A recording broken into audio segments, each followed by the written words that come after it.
in the presentation today, on the second slide, please. In the presentation today, we're just going to talk about how we responded to the pandemic and how we worked along our system partners, the positive outcomes that came from the response, and moving forward, what transformation work we're going to take place and how that looks. On the next slide.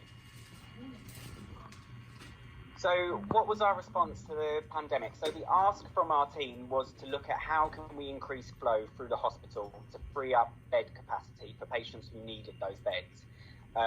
So we were asked to look at 21 length of stay, and we were also asked to look at who was in our beds who was medically fit but awaiting something, and where could they go, what beds were appropriate for them, which would suit their needs in the community. And this was in line with government legislation. So how did we do that? So we introduced 6-day working rota into our team, which covered both hospital sites. We also introduced the daily system partners conference call, which we'll talk about in a few more slides.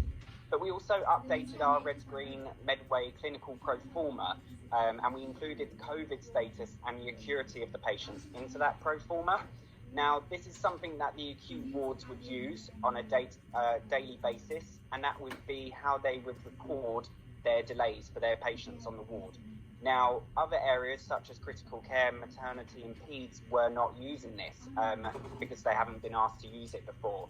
So there was a huge education piece as well at the beginning of the pandemic to introduce that to those areas.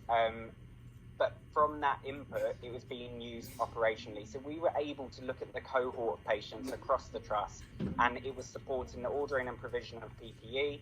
We were able to monitor oxygen levels and the acuity of patients, so how many people were on ventilators. It was also used for the Public Health England daily submissions, and it was being used as a single point of truth. And we also have a role within our team. Our admin, Amanda, was supporting critical care areas with the red-green input in every day as well.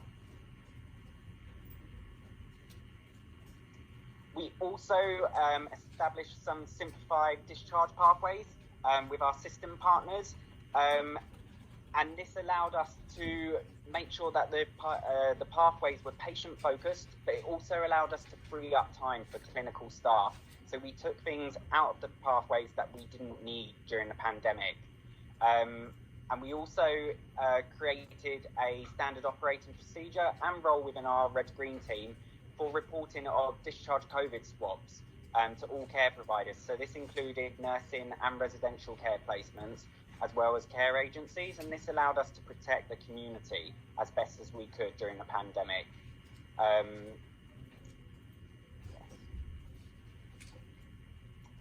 So we also worked really closely with our system partners. So at the very beginning, we simplified Pathway 3, which is nursing, residential and fast-track discharges. We met with Heather from the palliative care team and our CCG brokerage team.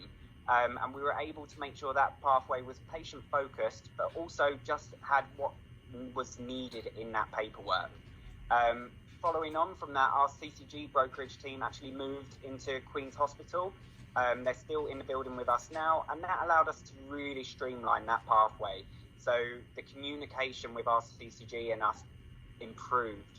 So we were able to make sure that patients' time was really valued, and we was able to make sure that patients moved through that pathway as quick as they could. We also introduced, as I said earlier, the conference call. Now, the conference call was with our system partners who are on the right-hand side of the screen. We were able to pull from the Red-Green Live, and we just want to say a really big thank you to everyone for continuing to use that Red-Green, because we were able to pull all of the external delays from that and discuss those on the conference call.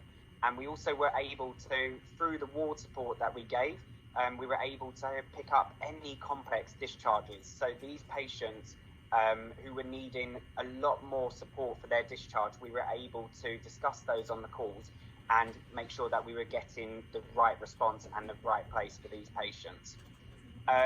Some of you may have met her, but we also had a CCG community nurse by the name of Eureka join our team, who supported us throughout the pandemic. And as some of you may know, she just brought a wealth of knowledge from the community, which moving forward is going to help support us in the acute, because we have better understandings of what the community need for our discharges now. So the positive response, so in the first 2 weeks, in response to the pandemic, we were able to reduce our 21 plus length of stay, which is our super stranded patients, by 116 patients, with a further 37 in the following 2 weeks. So in terms of flow and bed capacity, we were able to support the trust with that. And same again, that's down to everyone's hard work. But we were also on the conference call able to make sure that those people, those 189 patients that were in our hospital, we were able to discuss those cases and make sure those patients went to the right place. So we managed to do that in the first month of the pandemic. We also had huge support from our NELF colleagues at the hospital discharge service. And as I've got on the slide, that also supported the flow, and it was in the patient's best interest. So any patients who became medically fit and no longer needed the acute bed, we were able to move into a community bed for a safer discharge, and that allowed them to have further discharge planning or further rehab. Also, the awareness and use of the red to green allowed us to have a really positive effect on our patients' care. We were able to identify, using red to green, those red delays much quicker, and we were able to escalate those in a really timely manner. So patients were not waiting for things in the hospital. We were able to make sure that those pathways were used efficiently and those patients were in their appropriate beds. So moving forward, using the motto of the trust at the moment, no going back.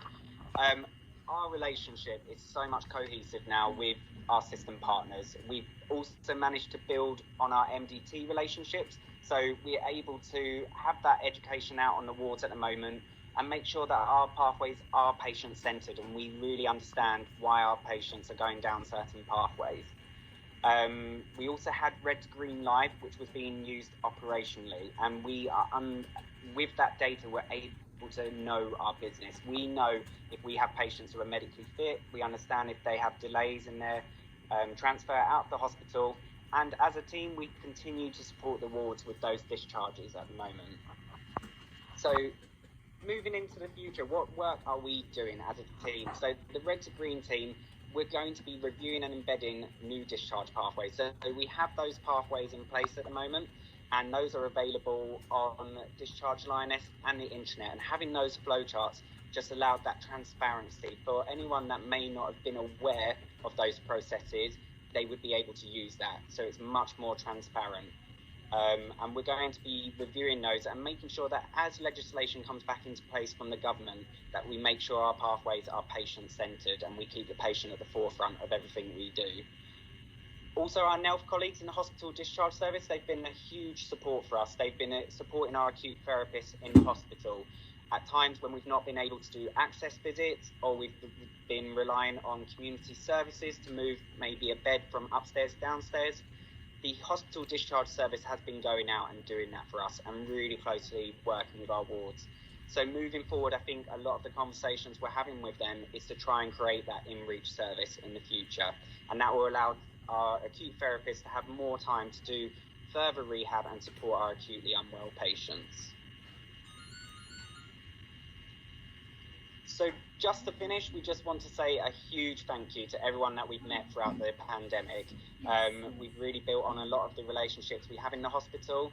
And as our motto has always been, we just want to make sure that every day counts for our patients. So moving forward, we're just going to make sure that the work is patient-focused, and we look forward to seeing you all again. Is there any questions? But you can put in comments in the section on the will be able to see. Lovely. Thank you.